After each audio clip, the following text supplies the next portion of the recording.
I was sitting in the cold, sterile waiting room of Sunset Hills nursing home when I heard my son Marcus's voice echo down the hallway. He wasn't speaking to me. He was laughing on the phone with someone, his words slicing through the silence like a knife. "Yeah, Mom's all settled in. Finally got her out of that big house. Now we can start liquidating her assets. She's too old to notice anyway." I sat perfectly still on the hard plastic chair, clutching my worn leather purse against my chest. The fluorescent lights hummed above me, casting everything in a sickly yellow glow. An old man in a wheelchair rolled past, his eyes vacant, his mouth hanging open.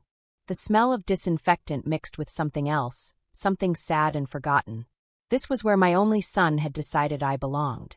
My name is Eleanor Whitmore. I'm 73 years old, and until 48 hours ago, I believed my son loved me. I had been a widow for 8 years. My husband Richard died suddenly from a stroke while tending to his rose garden, the garden he had cultivated for 3 decades. I found him there among his beloved flowers, pruning shears still in his hand, a peaceful expression on his face, as if he had simply decided to take a nap under the afternoon sun. Since Richard's passing, Marcus had been attentive, or so I thought. He visited twice a week, always bringing flowers, always asking about my health, always expressing concern about me living alone in our 3-story Victorian house. "Mom, that house is too big for you now," he'd say with what I believed was genuine worry. "All those stairs, the maintenance, the property taxes. You're working yourself into an early grave, keeping it up." I thought his concern was love. I was wrong. 3 weeks ago, Marcus arrived at my house with his wife Jennifer, a woman who had always looked at me with thinly veiled contempt, as if I were an obstacle rather than family. They sat me down in my own living room, in the room where I had raised Marcus, where we had celebrated birthdays and Christmases, where Richard had read bedtime stories to our son, and they presented me with brochures for nursing homes. "Mom, we found the perfect place for you," Marcus said with a smile that didn't reach his eyes. "Sunset Hills. It's a beautiful facility with round-the-clock care, social activities, everything you could need. You'll love it there." I looked at the glossy brochures showing elderly people playing bingo and doing crafts, all of them wearing forced smiles that looked more like grimaces. "But I don't need round-the-clock care," I protested. "I'm perfectly capable of taking care of myself. I've been doing it for 8 years. Jennifer leaned forward, her manicured nails tapping against the coffee table. "Eleanor, let's be realistic. You're not getting any younger. Last month you fell in the garden. What if something serious happens and no one's there to help you?" I had twisted my ankle stepping off a curb, a minor incident I had mentioned in passing. Now it was being weaponized against me. "That was nothing," I insisted. "I was fine." Marcus took my hand, and I remember noticing how cold his fingers felt. "Mom, we love you. We just want what's best for you. The house is too much responsibility. At Sunset Hills, you won't have to worry about anything.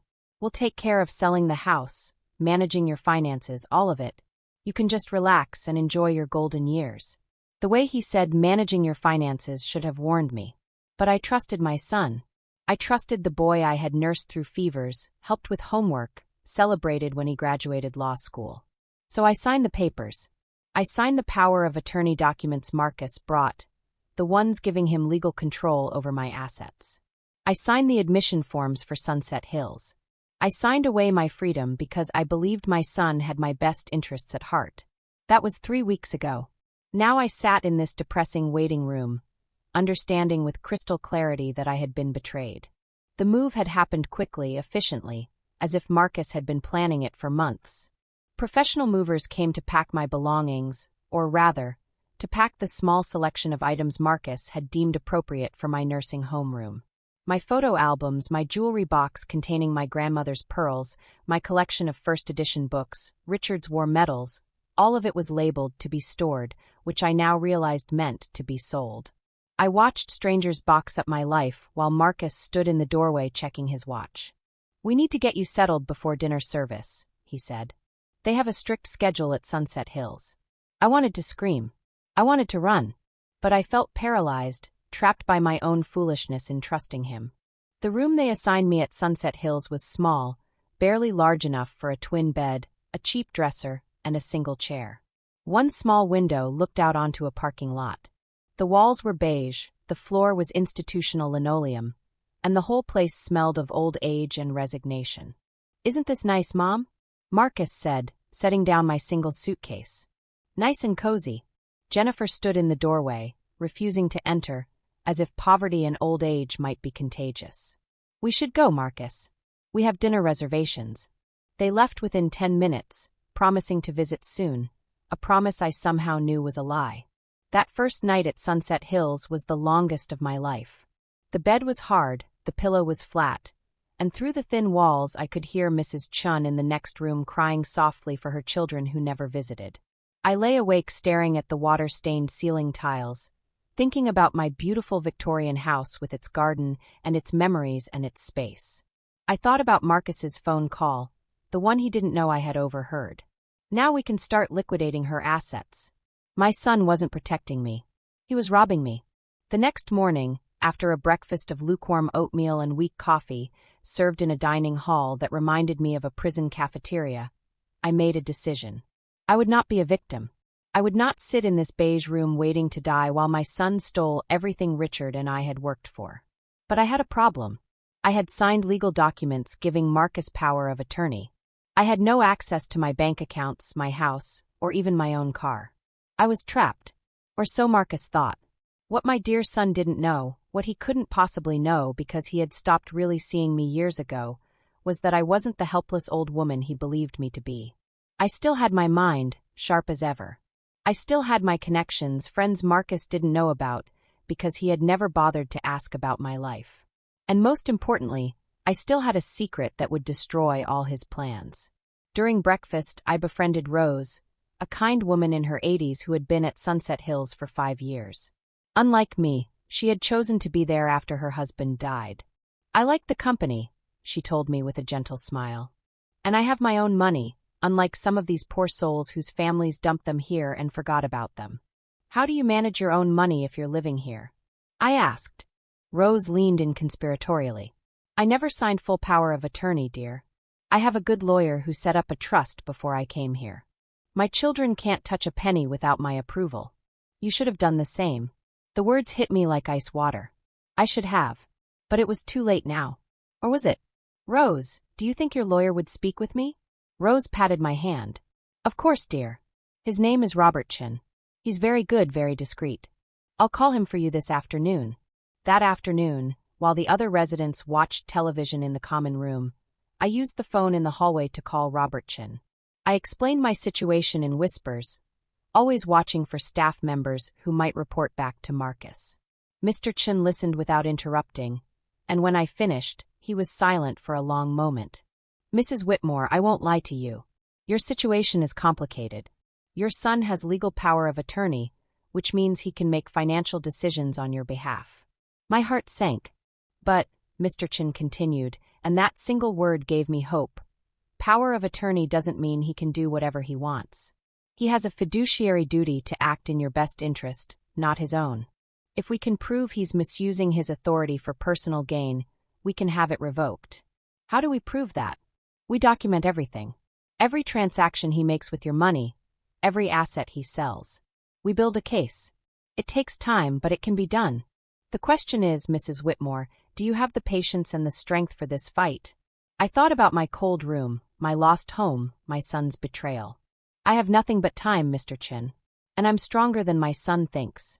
"Good. There's one more thing. Did your husband leave a will?" "Yes. Richard left everything to me.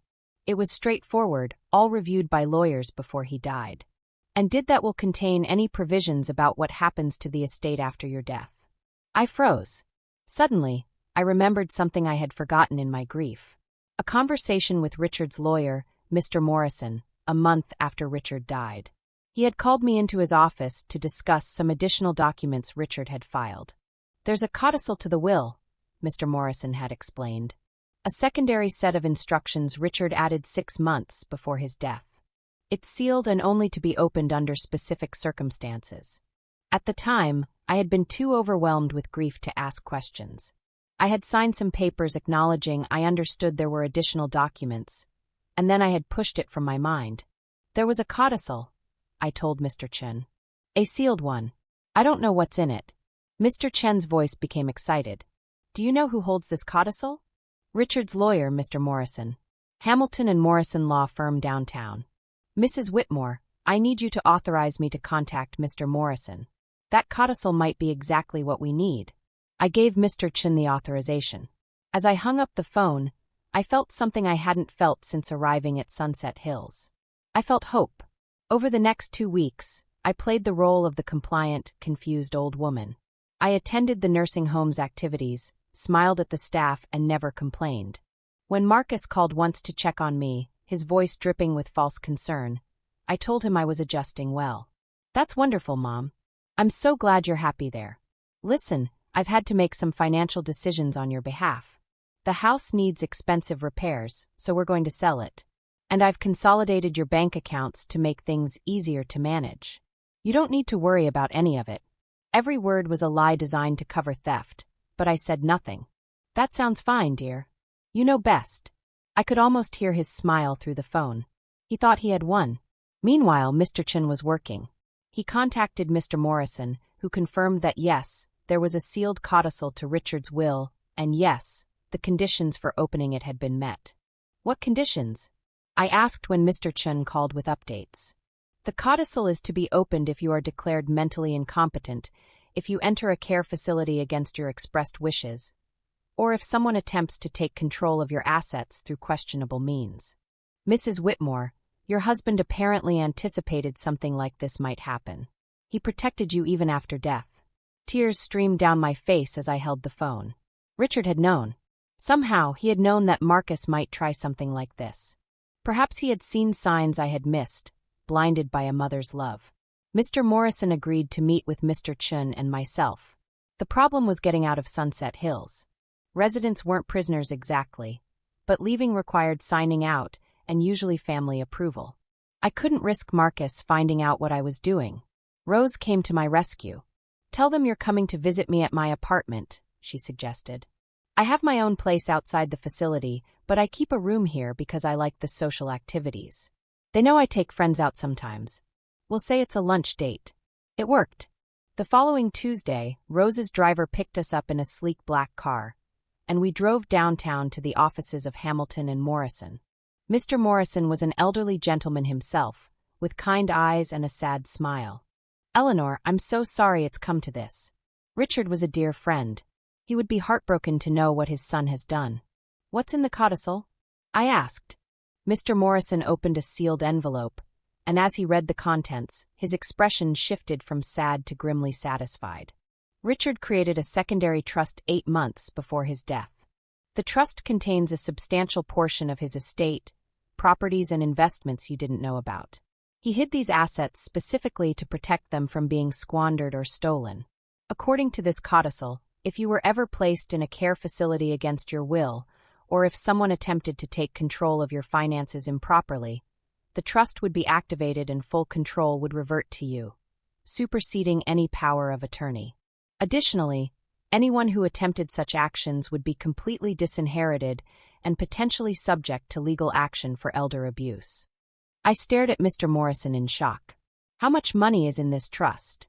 Approximately $4.7 million, plus 3 commercial properties currently generating rental income, and a vacation home in Cape Cod Richard purchased under a corporate name. My hands trembled. Richard had left me a fortune I never knew existed, a safety net for exactly this situation. There's more, Mr. Morrison continued. Richard left a letter for you. He stipulated it should only be given to you if the codicil was activated. He handed me an envelope with my name written in Richard's familiar handwriting. I opened it with shaking fingers. My dearest Eleanor, if you are reading this, then my worst fears have come true. Someone, and I suspect it may be Marcus, has tried to take advantage of you. I'm sorry, my love. I'm sorry I'm not there to protect you.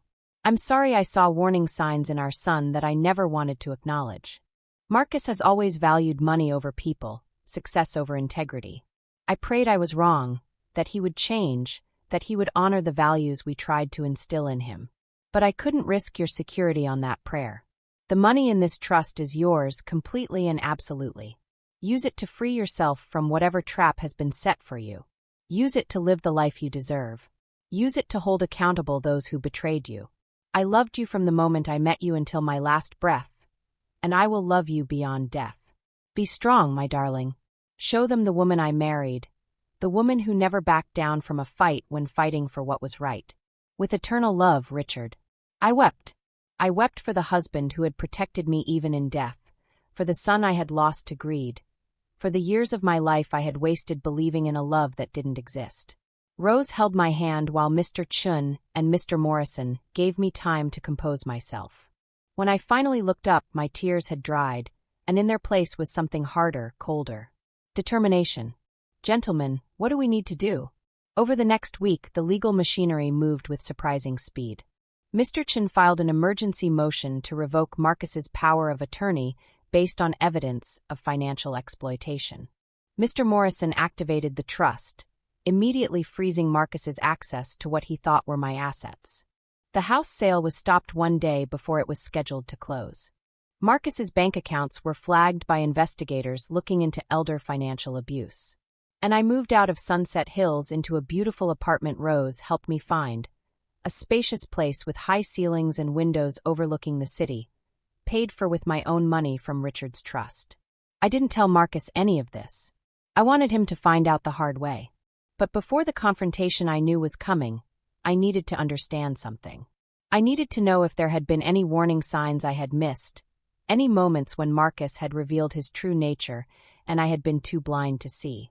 So I spent several days going through old photographs and journals, reconstructing our relationship, looking for the truth I had refused to see. I found it in small moments scattered across years. Marcus at age 12, stealing money from my purse and lying about it when confronted. Marcus at 16, befriending a wealthy classmate not out of genuine affection, but because the boy's family had a vacation home Marcus wanted access to. Marcus at 23, convincing his grandmother, my mother, to loan him $10,000 for a business venture that never materialized, money that was never repaid before she died. Marcus at 30, speaking at Richard's funeral with tears in his eyes, but I remembered now how quickly those tears had dried when the lawyer began discussing the will.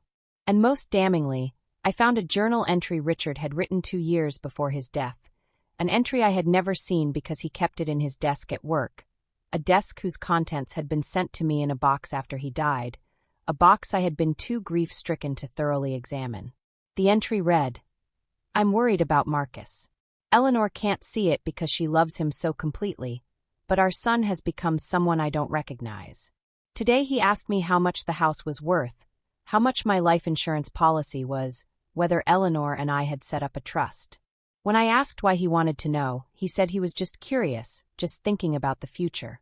But there was something in his eyes, something cold and calculating. I'm going to update my will, add provisions to protect Eleanor in case Marcus tries something after I'm gone. I pray I'm wrong about him, but I have to protect my wife, even from our own child if necessary." Richard had known. He had seen what I refused to see, and he had protected me from beyond the grave. The knowledge was both comforting and devastating. I had spent 8 years mourning my husband and 8 years enabling my son's lies. No more. During this time of discovery and preparation, I made another important decision. I tracked down the other residents of Sunset Hills whose families had abandoned them, and I hired Mr. Chun to review their situations. 3 of them, it turned out, were victims of similar financial abuse by their children. Using money from Richard's trust, I funded legal representation for all 3 of them. Mrs. Chun, the woman whose crying I had heard through the walls my first night, discovered that her daughter had been stealing her Social Security checks for 2 years. Mr. Patterson learned that his son had forged his signature on a reverse mortgage, leaving him with no equity in the home he had paid off decades ago. And Miss Rodriguez found out that her nephew had convinced her to sign papers she thought were for Medicare when they were actually transferring her savings account to his name. One by one, with Mr. Chen's help, we fought back. We filed lawsuits, we pressed charges, we reclaimed what had been stolen. And one by one we left Sunset Hills, moving into better situations, reclaiming our dignity and our autonomy. The nursing home administrator, a tired-looking woman named Mrs. Patterson, pulled me aside one day before I left. "What you're doing for these people," she said, tears in her eyes, "it's extraordinary. I see this all the time, families dumping their elderly relatives here and robbing them blind. I report it when I can, but I'm just one person, and the system moves so slowly. You've given these people their lives back. It's what someone did for me, I replied. Rose saved me by introducing me to her lawyer. I'm just paying it forward. Still, Mrs. Patterson said, you could have just saved yourself and moved on. Instead, you're fighting for strangers. They're not strangers, I said. They're people who loved their children and grandchildren and trusted them, just like I did. They're people who worked hard and saved money and built lives, just like I did. They're people who deserved better, just like I did. How could I walk away and leave them behind? The call came on a Wednesday afternoon, 3 weeks after I had moved into my new apartment. I was hanging family photos on the walls, including a new one I had framed, Richard's journal entry warning about Marcus. I wanted to remember the truth, not the comfortable lies I had told myself. Marcus's name appeared on my phone screen. I let it ring 3 times before answering. Hello. My voice was calm, serene. Mom, what the hell is going on? His voice was frantic, panicked. Something's wrong with your accounts. The bank is saying I don't have access anymore. And the house sale fell through. They're saying there's a legal hold. Did you do something? I corrected a mistake, Marcus. A mistake I made in trusting you. Silence. Then, what are you talking about? Where are you? I went to Sunset Hills, and they said you checked out. Are you okay? Are you confused? The audacity of his concern infuriated me. I'm perfectly clear, Marcus. Clearer than I've been in months. I know what you did. I know you put me in that facility to steal from me. I know about the house, the accounts, all of it. Mom, you don't understand. I was trying to help you. You're not well. You're confused. Let me come get you and we'll sort this all out. The only thing that needs sorting out is your legal defense, Marcus. My lawyers are filing charges for elder financial abuse. Your power of attorney has been revoked. You have no access to any of my assets, and in fact, you have no inheritance. Your father anticipated someone might try exactly what you did, and he protected me. He also disinherited anyone who would betray me this way. Another long silence. When Marcus spoke again, his voice had changed. The fake concern was gone, replaced by cold anger. You're making a huge mistake. That money should come to me eventually. I'm your son. I deserve it. I have expenses, obligations. Jennifer and I have a lifestyle to maintain. And I had a life to maintain, Marcus. A life you tried to steal from me. You put your own mother in a nursing home like trash you wanted to forget about. You're being dramatic. Sunset Hills is a nice facility. People pay good money to live there. Against their will, robbed of their homes and their dignity? You didn't do this for me, Marcus. You did it for yourself. The saddest part is I would have helped you if you had just been honest. If you had told me you were in financial trouble, if you had asked instead of betraying me, I would have found a way to help. But you chose to treat me like an obstacle instead of your mother. So what now? His voice was bitter. You're just going to cut me off. I'm your only child. You cut me off the moment you stopped seeing me as your mother and started seeing me as a bank account. The question is, Marcus, what are you going to do now? Are you going to accept responsibility for what you did? Are you going to try to make amends? Or are you going to keep blaming everyone else for your choices? He hung up without answering. I stood in my beautiful new apartment, looking out at the city lights, and felt no regret. Only sadness for what could have been, and relief for what would never be. But the story didn't end there. 2 days later, Jennifer called me. Her voice was different from Marcus's, not angry but desperate. Eleanor, please, you have to understand. Marcus was under so much pressure. His law firm was cutting salaries, we had debts, the mortgage on our house, car payments. He panicked. He made bad decisions, but he didn't mean to hurt you. Jennifer, did you know what he was doing? I asked. A pause. I knew he was getting power of attorney. I thought it was to help you manage your affairs. Did you know he was going to put me in a nursing home and sell my house?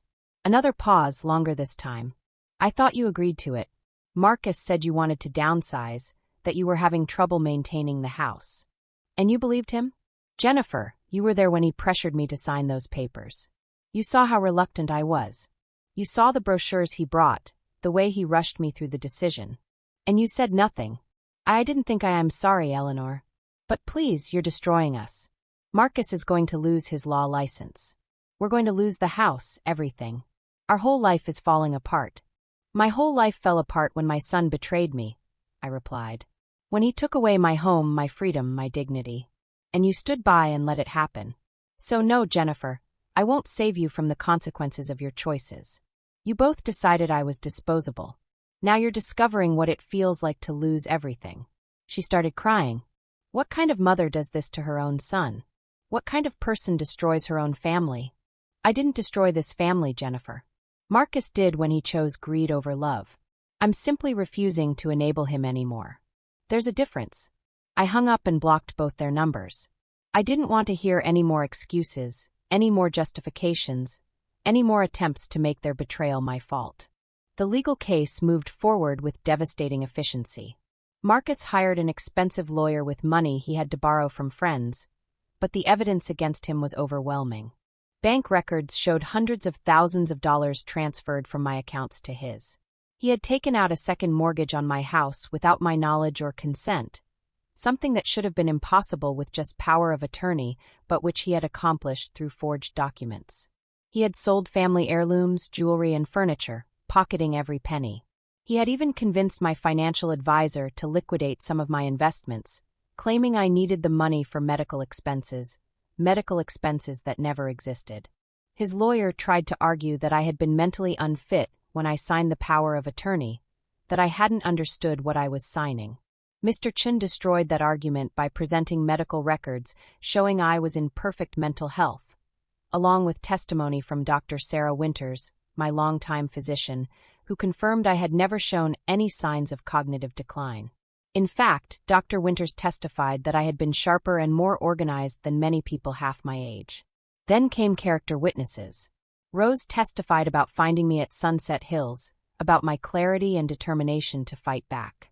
Mrs. Chun, Mr. Patterson, and Miss Rodriguez all testified about how I had helped them fight their own battles with financial exploitation, about my generosity and mental acuity.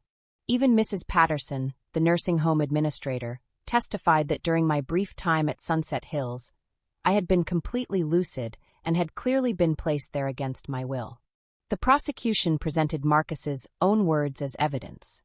They had obtained his phone records and found text messages to friends bragging about finally getting control of Mom's money and setting myself up for a comfortable future. They found emails to real estate agents inquiring about the value of my house before he had even broached the subject of moving me. They found a timeline showing he had been planning this for at least 6 months before he actually executed his plan. Most damning of all, they found a handwritten note in Marcus's own planner that read, "Get POA from Mom. Nursing home options. Sell house ASAP. Goal: access funds by June." This note was dated 4 months before he had first brought up the subject of me moving to Sunset Hills. The judge was not sympathetic. "Mr. Whitmore," she said, her voice cold with contempt, "the evidence shows not just financial exploitation, but premeditation. You spent months planning how to steal from your own mother. You manipulated her grief and her trust. You isolated her in a facility against her will. You forged documents and made false representations to financial institutions. This court finds you guilty on all counts of elder financial abuse, fraud, and forgery. In addition to restitution of all funds improperly taken, which amounts to $473,000, you are sentenced to 3 years in prison, with the possibility of parole after 18 months. You are also permanently barred from serving as power of attorney, guardian, or trustee for anyone ever again. Your law license will be permanently revoked. And when you are released, you will be on probation for 5 additional years, during which you are prohibited from any contact with your mother unless she explicitly requests it." Marcus stood in the courtroom, his face pale, his hands trembling. Jennifer had already filed for divorce the day the charges were filed, taking their 2 children and moving back to her parents' home in another state. His law firm had terminated him the moment the story became public. His friends had abandoned him one by one as the details emerged. He had lost everything. I sat in the courtroom gallery, watching my son face the consequences of his choices. I should have felt satisfaction, vindication, triumph. Instead, I felt empty. This was my child, the baby I had carried, the toddler whose scraped knees I had kissed, the teenager whose first heartbreak I had comforted. And now he was a criminal, destroyed by his own greed. As they led Marcus away in handcuffs, he looked at me one last time. Our eyes met across the courtroom. I saw fear in his face and anger, and something that might have been regret. But I also saw something else, something harder to name. It looked almost like relief, as if some part of him was glad the pretending was over, glad that he no longer had to maintain the charade of being a loving son. After the sentencing, reporters tried to interview me outside the courthouse. I declined, but Mr. Chin read a brief statement on my behalf. Eleanor Whitmore wishes to thank the justice system for taking elder abuse seriously. She hopes her case will encourage other victims to come forward and seek help. She bears no ill will toward her son and wishes him well in his rehabilitation. However, she will not be seeking contact with him and asks that her privacy be respected during this difficult time. That last part was Mr. Chen's addition, not mine. I did bear ill will, or at least I bore the weight of profound disappointment and grief. But I agreed it was the right thing to say publicly. What I felt privately was my own business. I moved into a beautiful house in the suburbs, smaller than the Victorian but large enough for comfort and filled with light. I recovered my belongings from storage, my grandmother's pearls, my photo albums, Richard's war medals, all the pieces of my life Marcus had tried to sell. I created a room dedicated to Richard's memory, filling it with his favorite books, his woodworking tools, photographs from our life together, and that journal entry warning about Marcus. I wanted to honor the man who had protected me even after death. I planted a garden and spent my mornings tending to roses, thinking of Richard and the life we had built together. Every time I pruned a rose bush or planted a new seedling, I felt close to him, felt his love surrounding me. In my darker moments, I would sit in the garden and talk to him, telling him about Marcus's trial, about the other residents I had helped, about the strange new life I was building. I donated substantial money to organizations fighting elder abuse. I funded a legal clinic specifically dedicated to helping seniors who had been financially exploited by family members. I created a scholarship fund for law students interested in elder law. I turned my pain into purpose, my betrayal into a force for good. And I reconnected with old friends I had neglected during the years I was focused on Marcus, and then grieving Richard. My college roommate Patricia flew in from Seattle, and we spent a week reminiscing about our youth, about the dreams we had before life complicated everything. My neighbor from 30 years ago, Michael, reached out after reading about my case, and we began having weekly coffee dates, two widowed people finding companionship in shared experience. I joined a book club, a gardening society, and a volunteer group that visited isolated elderly people in nursing homes, people who had no one, people I understood in a way I never could have before. My life became fuller, richer, more meaningful than it had been in years. But underneath all of this healing and growth, there was still a wound that wouldn't close. The wound of being betrayed by the person I had loved most in the world, by the child I had created and nurtured and believed in. Some nights I would wake up crying, not from sadness but from anger, raging at the universe for giving me a son who could do such a thing. Other nights I would dream of Marcus as a little boy, sweet and innocent, and I would wake up wondering where that child had gone, whether he had ever really existed or whether the seeds of his betrayal had always been there, invisible to my loving eyes. 6 months after the trial, I received a letter forwarded from my lawyer's office.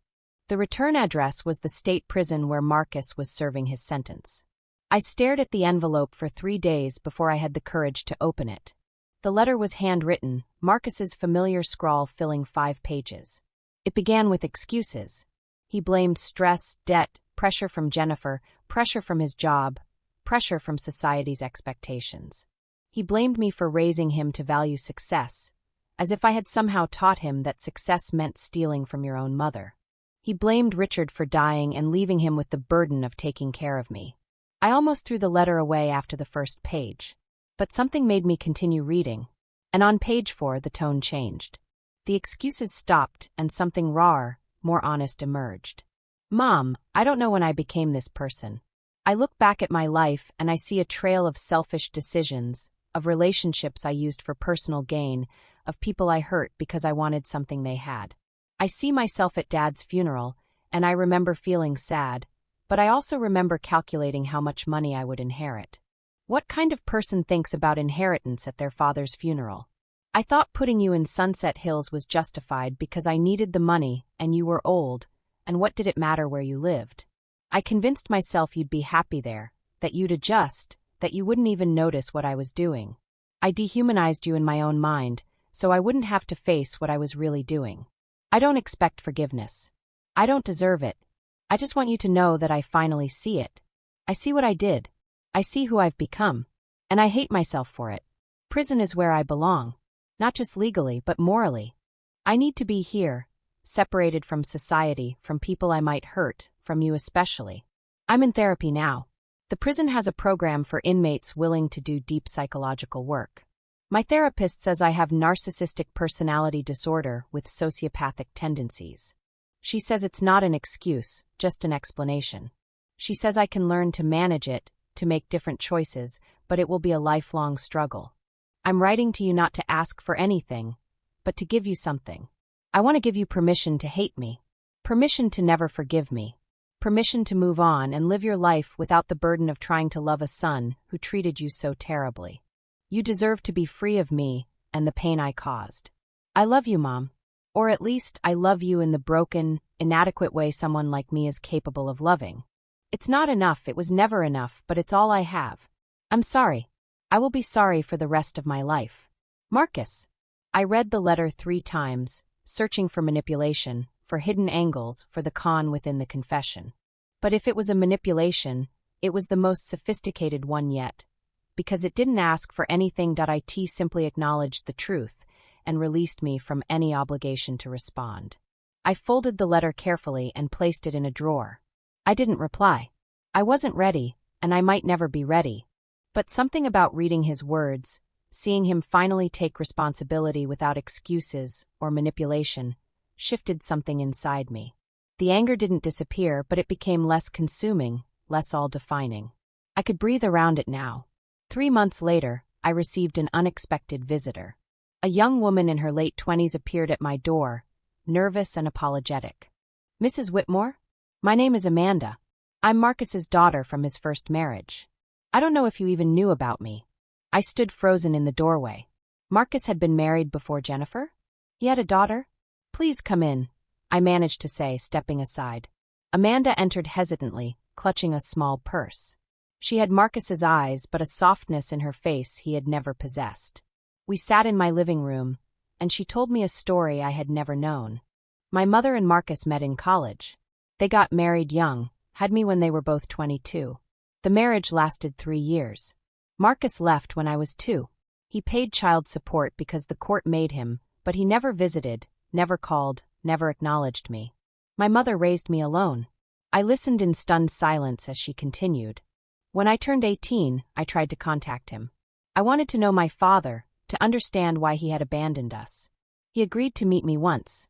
We had coffee, and he told me very directly that he had never wanted children, that I was a mistake from his past, and that he had a new life now with Jennifer and his real family. He said if I ever contacted him again or told anyone about our connection, he would deny everything and make my life difficult. Tears streamed down my face. Amanda, I had no idea. He never told me about you. If I had known, I would have been part of your life. You're my granddaughter. I know, she said softly. That's why I'm here. I saw the news about the trial, about what Marcus did to you. And I realized you were a victim of him too, just like my mother and me. I thought you should know the truth about who your son really is, or was. I thought maybe it would help you not to blame yourself. We spent the next 3 hours talking. Amanda told me about her childhood, about her mother struggling to make ends meet while Marcus lived comfortably, about watching other children with fathers and wondering what was wrong with her that made her own father not want her, about the rejection when she finally worked up the courage to reach out to him as an adult. She showed me pictures of herself as a baby, a toddler, a young girl. In every photo, I could see the resemblance, the unmistakable evidence that she was part of our family. Marcus had hidden her, denied her, erased her from his life as if she had never existed. Your mother? I asked carefully. Is she all right? Did she remarry? Is she happy? She remarried when I was 10 to a wonderful man named David who became the father Marcus never was. She's happy now, finally. It took her years to recover from what Marcus did to her, the abandonment, the emotional abuse. But she built a good life for us. I took Amanda's hands in mine. I can never make up for what Marcus did, for the years you should have had a grandmother and didn't. But if you're willing, I would like to be part of your life now. I would like to know my granddaughter if it's not too late. Amanda's eyes filled with tears. I was hoping you'd say that. I was so afraid you wouldn't want anything to do with me, that you'd see me as a reminder of Marcus's failures. You're not a reminder of his failures, I said firmly. You're a reminder that good things can come from bad situations, that survival and strength run in this family. Your mother raised you alone and succeeded. That's not Marcus's story, that's hers and yours. Amanda became a regular part of my life after that. She visited every week, and I learned about her work as a social worker, her passion for helping children in foster care, her own struggles with abandonment issues and trust. I met her mother, Patricia, a strong, kind woman who Marcus had treated terribly, but who bore no bitterness, only relief that she had escaped when she did. I met David, Amanda's stepfather, who had loved her as his own daughter from the moment he met her. And slowly, painfully, I built the relationship with my granddaughter that should have existed from her birth. Through Amanda, I learned more about Marcus's pattern of behavior. He had borrowed money from Patricia's parents and never repaid it. He had cheated on her repeatedly during their brief marriage. He had shown no interest in Amanda's birth, didn't visit Patricia in the hospital, didn't help with midnight feedings or diaper changes. He had simply decided fatherhood was inconvenient and walked away. The thing about Marcus, Patricia told me one afternoon when she came to visit with Amanda, is that he genuinely doesn't understand why what he did was wrong. When I confronted him about abandoning Amanda, he was confused. He said he paid child support. Wasn't that enough? He couldn't grasp that a child needs more than money, that she needed a father's love and presence. To him, the financial obligation was the only real obligation. Her words echoed my own experience. Marcus had thought putting me in Sunset Hills and managing my money was helping me. He couldn't understand the emotional betrayal because he didn't really process emotions the way most people did. Everything was transactional to him. Love was measured in dollars, relationships were assets to be managed or liabilities to be eliminated. 1 year after Marcus's sentencing, I received notice that he was eligible for parole. The parole board wanted victim impact statements. I sat at my desk for hours trying to decide what to write. In the end, I wrote the truth. Marcus Whitmore is my son, and I love him in the way a mother loves a child she carried and raised. But love doesn't mean trust, and it doesn't mean I believe he has truly changed. His pattern of using and discarding people goes back decades, long before what he did to me. He abandoned his first wife and daughter. He stole from his grandmother. He manipulated his way through life, leaving damage in his wake. I do not believe 18 months in prison has fundamentally changed who he is. His letter to me showed some self-awareness, but self-awareness is not the same as change. I cannot support his parole at this time. Perhaps after he serves his full sentence and demonstrates through consistent action, not just words, that he has addressed his underlying issues, perhaps then I could reconsider. But not now. It's too soon and the risk is too high. I hope my son finds redemption. I hope he becomes the man his father wanted him to be. But hope is not the same as belief, and I cannot in good conscience tell the parole board that I believe Marcus is ready to rejoin society. For his sake, as much as for potential future victims, he needs more time to truly change. The parole was denied. Marcus would serve his full 3-year sentence. When I heard the news, I felt neither satisfaction nor guilt. I felt only a quiet sense of having done the right thing, of having finally learned to prioritize truth over the comfortable lies we tell ourselves about the people we love. Life continued. I sold Richard's vacation home in Cape Cod, the one Marcus had never known about, and used the money to fund a residential program for elderly people transitioning out of abusive family situations. The program provided temporary housing, legal support, counseling, and help finding permanent safe living situations. We named it Richard's Haven, in honor of the man who had protected me even after death. Amanda graduated with her master's degree in social work and came to work at Richard's Haven as the lead case manager. Watching her help others with the same compassion and strength her mother had shown filled me with pride. This was legacy, I realized. Not money passed down through generations, but values and strength and the determination to break cycles of abuse. Rose and I remained close friends. We traveled together, visiting places we had always dreamed of seeing. Paris, where we ate croissants in sidewalk cafes and pretended we were young again.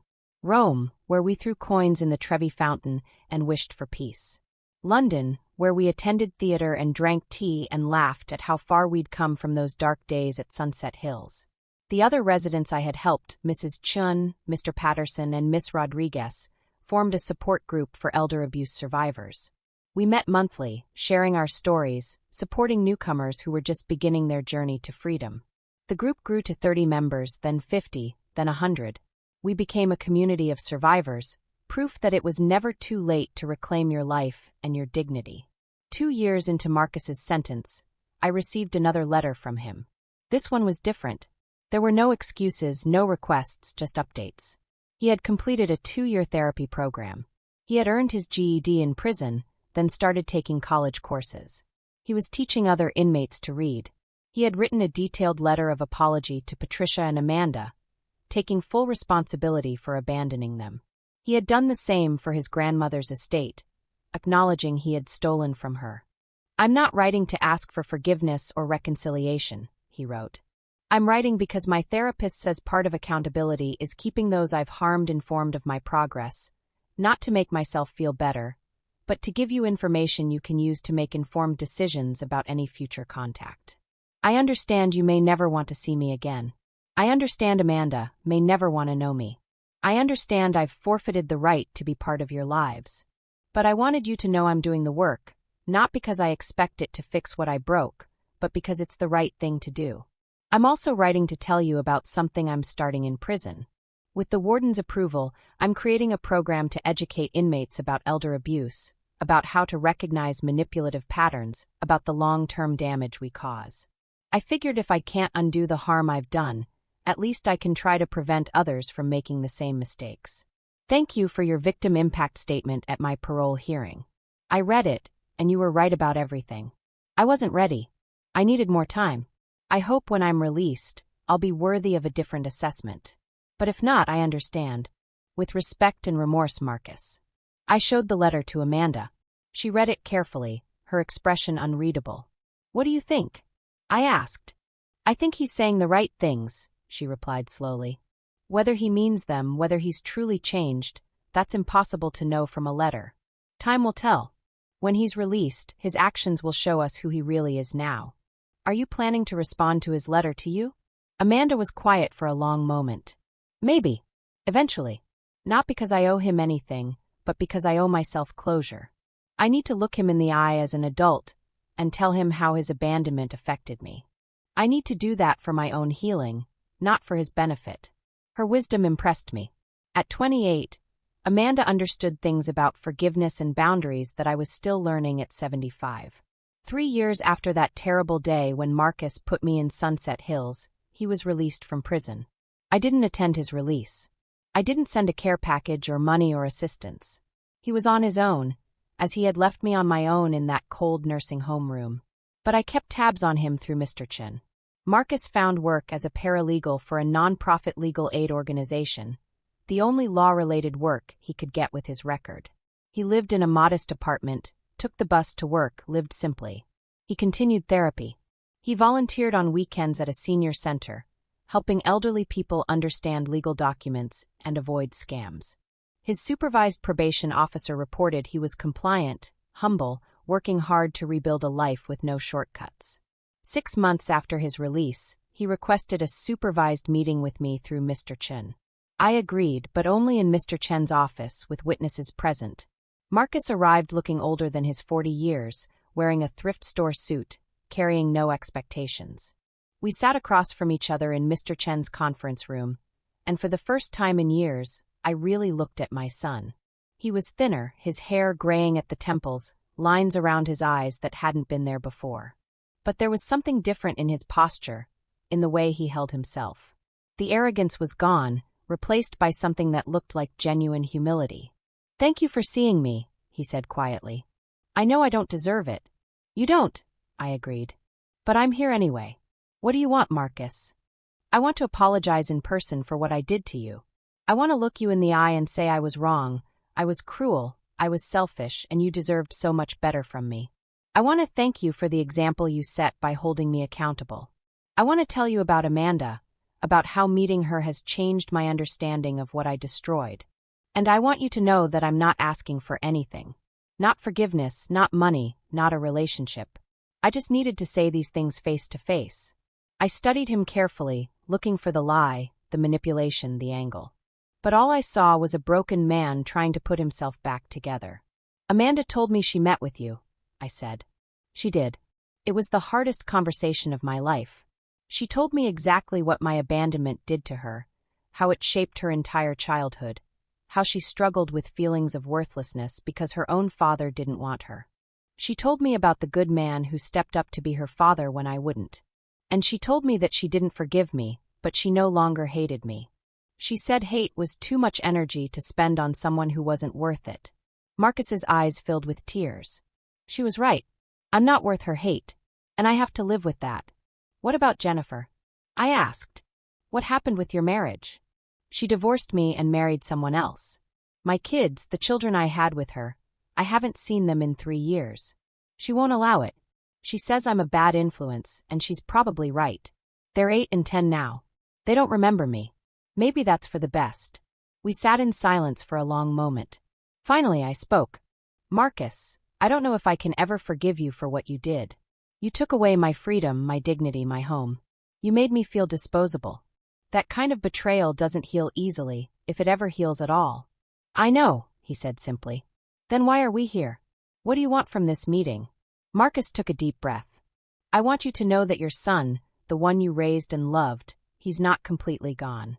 He's buried under years of selfishness and bad choices, but he's still in here somewhere. And he's sorry. He's so desperately sorry for failing you, for failing Dad, for failing everyone who ever loved him. I don't expect that apology to fix anything. But you deserve to hear it. I looked at this man, this stranger who wore my son's face, and I made a decision. Marcus, I can't have a relationship with you. Not now. Maybe not ever. The trust is too broken, the wound too deep. But I don't hate you. I'm sad for what you became and sad for what we lost, but I don't hate you. That's more than I deserve, he said. However, I continued, I'm willing to receive occasional updates through Mr. Chun. I'm willing to know that you're alive and working on yourself. And if years from now, if you've consistently shown through your actions that you've truly changed, maybe we can revisit the possibility of limited contact. But that's all I can offer. Marcus nodded, tears streaming down his face. Thank you. That's more than I had any right to hope for. He stood to leave, then paused. Mom, can I ask one question? What? How's your health? Are you taking care of yourself? Are you happy? The questions surprised me. They sounded like genuine concern, not manipulation. I'm healthy. I'm happy. I have a good life, surrounded by people who genuinely care about me. I have a granddaughter I adore. I'm doing meaningful work helping other people who went through what I went through. I'm okay, Marcus. Despite everything you did, I'm okay. Good, he said softly. That's good. You deserve to be okay. After he left, I sat in Mr. Chen's office for a long time, processing the encounter. Rose, who had waited in the lobby during the meeting, came in and sat beside me. How do you feel? She asked. Tired, I said. But also lighter somehow. Like I've put down a weight I didn't know I was carrying. The weight of hoping he'd change? No. The weight of hating him. I don't have to forgive him to stop hating him. I can just let go and move on with my life. Rose squeezed my hand. That's wisdom, Eleanor. That's real wisdom. 1 year later, on what would have been Richard's 85th birthday, I sat in my garden surrounded by blooming roses. Amanda was there with her fiancé, a kind man named Daniel who worked as a teacher. Patricia and David were there. Rose was there. Mrs. Chun, Mr. Patterson, and Miss Rodriguez were there. All the survivors from our support group were there. We gathered not to mourn, but to celebrate. To celebrate survival.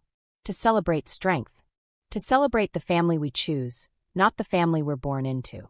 I stood up to make a toast, and everyone quieted.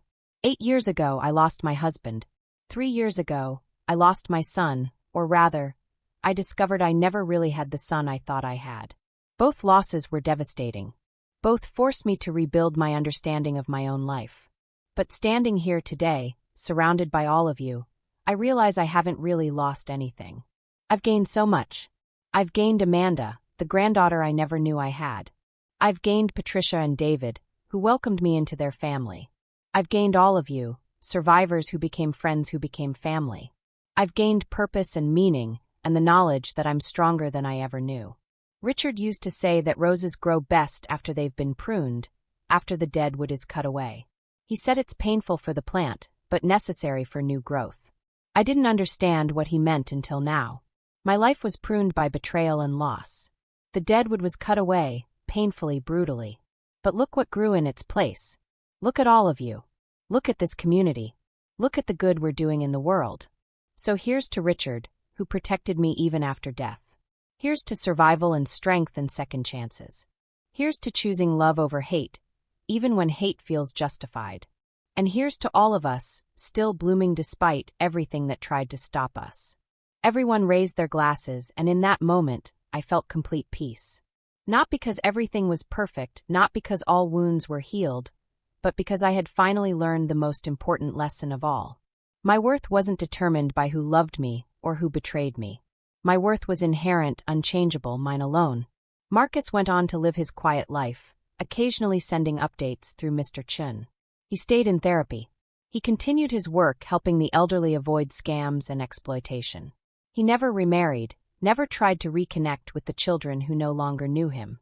He simply worked at being a better person, day by day, with no audience and no reward except the internal peace of knowing he was trying. Amanda eventually decided to meet with him regularly, not to rebuild a father-daughter relationship, but to process her trauma with the person who caused it. She told me it helped her, gave her closure, allowed her to finally release the little girl who had waited by the window hoping her daddy would come home. I never saw Marcus again after that one meeting in Mr. Chen's office. But I heard he attended my 80th birthday party, standing at the back of the hall, unannounced and uninvited but tolerated by Amanda who had spotted him. He watched for 30 minutes as I celebrated surrounded by people who genuinely loved me, then left quietly without approaching. Amanda told me later that she had found him crying in the parking lot. "What did you say to him?" I asked. I asked if he was okay. He said he was fine, just sad for everything he'd missed, everything he'd thrown away. I told him that was the consequence of his choices. He said he knew, and he deserved it, and he was glad I had you in my life now. Then he left. My name is Eleanor Whitmore. I'm 80 years old now. I've been betrayed by the person I loved most in the world, robbed of my home and my freedom, left to die in a cold nursing home by my own child. But I fought back. I reclaimed my life. I built something beautiful from the ashes of my old existence. And I learned that sometimes the family we create is more real than the family we're born into, that love is shown through actions, not words, and that it's never too late to save yourself. If you're listening to my story and you're in a similar situation, if someone you love is exploiting you or isolating you or treating you as less than human, please know this. You are not too old to fight back.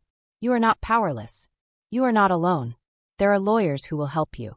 There are organizations dedicated to protecting you. There are people like Rose who will extend a hand to pull you out of the darkness. But most importantly, there is strength inside you that you may not even know exists. Strength that will surprise you when you finally decide enough is enough. I was 73 when I fought back. 73 and alone in a nursing home with nothing but determination and a secret inheritance I didn't know I had. If I could do it, you can too. Age is not weakness. Experience is not obsolescence. And being someone's mother or father or grandparent doesn't mean you have to accept abuse in the name of family loyalty. Real family doesn't abuse. Real love doesn't exploit. And real strength sometimes means walking away from people who share your blood, but not your values. My husband Richard once told me that the most beautiful roses are the ones that survive the harshest winters. They're stronger, more vibrant, more precious because they refused to die when everything around them was frozen and dead. I am that rose. And if you're hearing my story from your own cold room, your own situation of betrayal and loss, you can be that rose too. Thank you for listening. Thank you for being here. And remember, it's never too late to bloom again.